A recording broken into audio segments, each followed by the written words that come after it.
You've probably asked yourself before, what happens to all the areas in the game that we can only visit during missions? And that's a great question, because today I'll answer you exactly that. We'll have a look at all the mission areas, what they look like outside of missions, and later use some trickery to get them fully up and running and show you some detail about them. So let's get to it.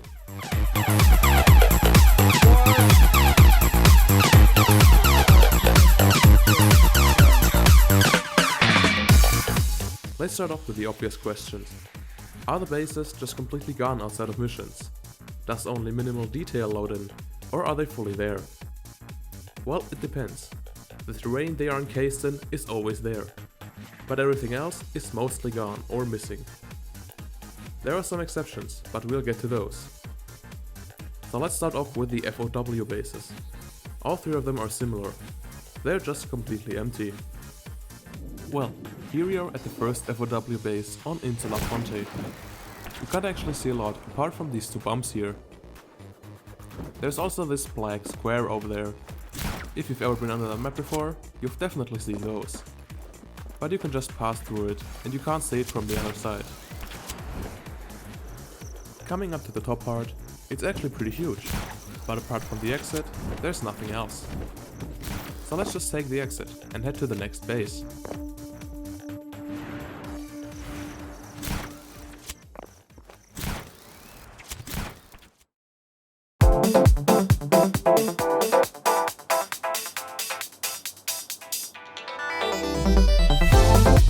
Heading over to the next one on Insidious Dracon, you can see it's shaped pretty similarly, but not as tall. However, we have something special here, this tunnel that's connecting the two holes on the ground. But apart from that, they're pretty similar.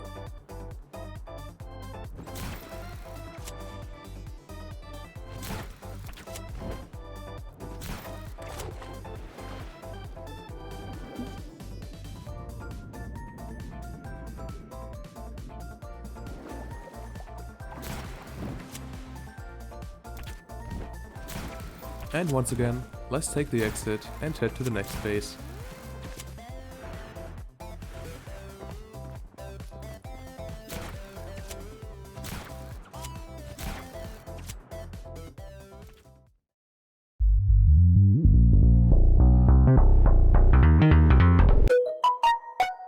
Huh, what is it now? Hey, you stay out of here? I hate to inform you, Joe, but you cannot stop me. Так дайте пацанам посчитать потери. Суммы нули погибают на сцене. Снова один, прогуляюсь без тени. Заливаю лик, поцелуй на шее. Or else I'm gonna come find you. For the third FOW on Insidious Triate, we actually have a completely different layout. We start off on the small elevated area, and next to it is this huge room with a funny looking lake. And over here we have the area where the 3 generators would be. And on the opposite side we have the exit. Fun fact about this lake: if you go on this side here, it doesn't actually treat you like you're in water. Only when you go further you start to interact with the water.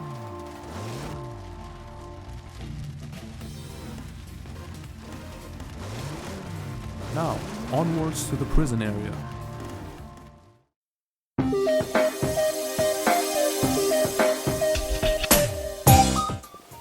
Upon entering it, we can see the door from the other side.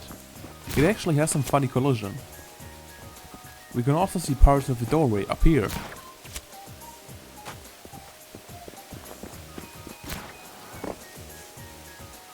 The whole area has a lot of bumpy terrain that's really fun to drive around on. But let's head over to the connecting corridors. For some reason, they're much deeper than they ever needed to be.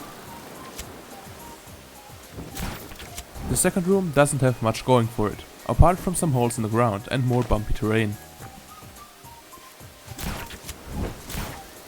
In the last room, however, we can actually see something, finally. It's got some floating fences. Also, ignore that floating sands. That's coming from our Just Cause 3 multiplayer server. Check it out, by the way.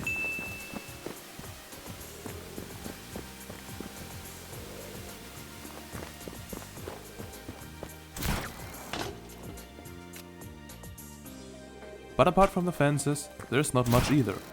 So let's once again take the exit. And onwards to the Hive.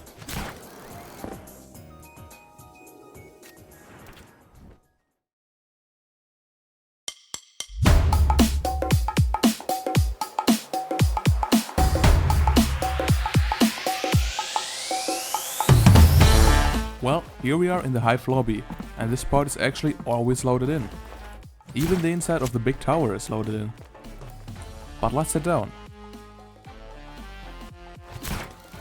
First, we have these 3 big rooms where the mechs would be parked when taking down the elevator. The top 2 ones are pretty much the same, but the last one is more cave looking.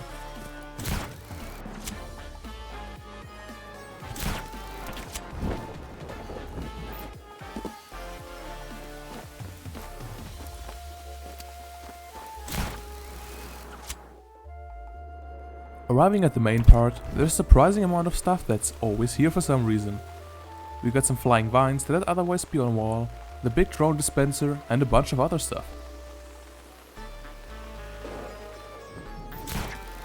We also got some more like walls here and there that we can just pass through, and some weapon racks over here. These small areas here are normally the small rooms you can open up. What isn't normally visible, however, is this small cave part over here. It's completely hidden behind a wall normally, so we'd never get to see it.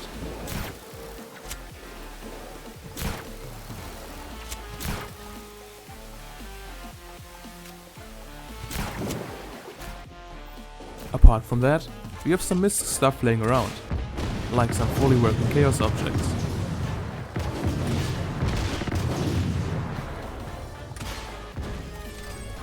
This anchor you can pick up and play around with. Preemptively scheduling full service and maintenance overhaul. Welcome back, Rico Rodriguez. Oh, and you can also get below the ground in some areas and even drive small cars there for questionable results.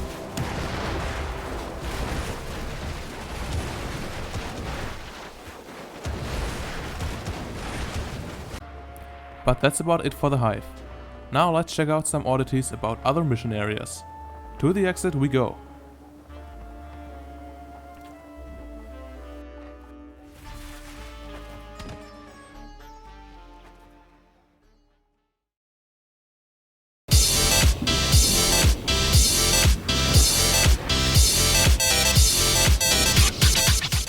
Now that we have all the normally inaccessible mission areas out of the way, let's go to some oddities about always loaded in ones.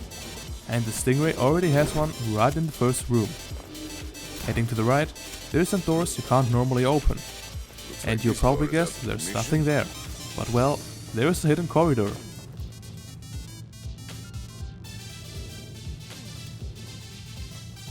And right above it is another hidden corridor.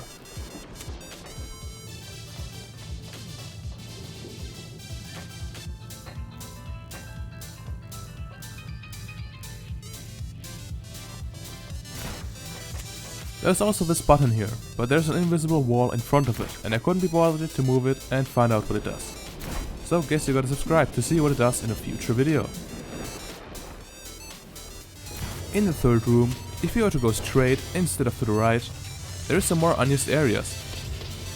But this time it's a giant room, complete with a hole in the ground, the wall, and a very alive Eden scientist.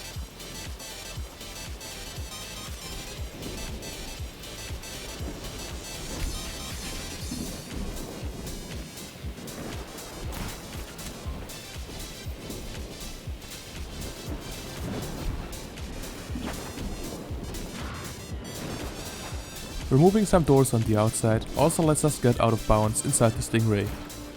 There are some other doors that let you do this as well, but I'll let you explore those on your own on our Just Cause 3 multiplayer server.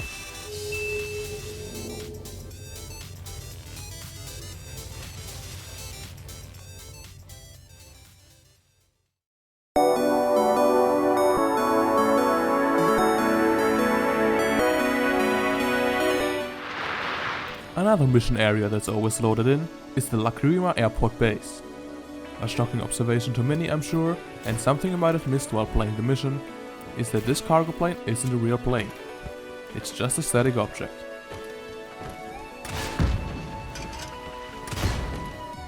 but even the inside is loaded in, even though you could never return to it in normal gameplay.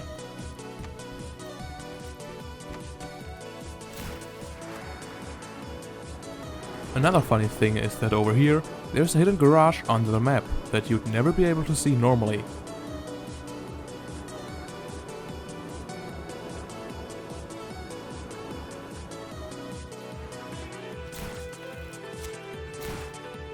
You can even park a car in there and jump it back up above the map.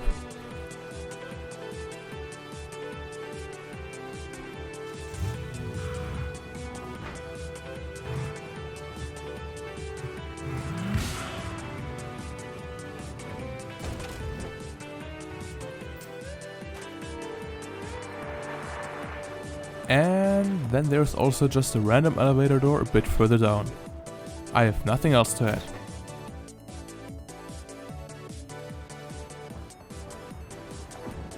And as a tiny bonus area, I've loaded in the Eden Airship's Bavarium laser gun vacuum thingy, because why not, it looks really cool.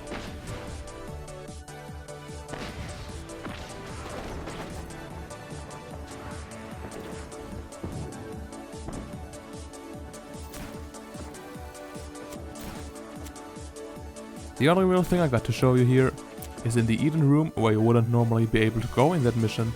You can see the fixtures of the gun sticking through the floor.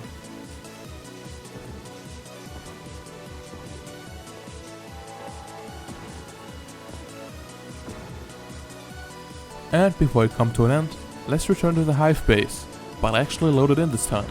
Let's see what's up here.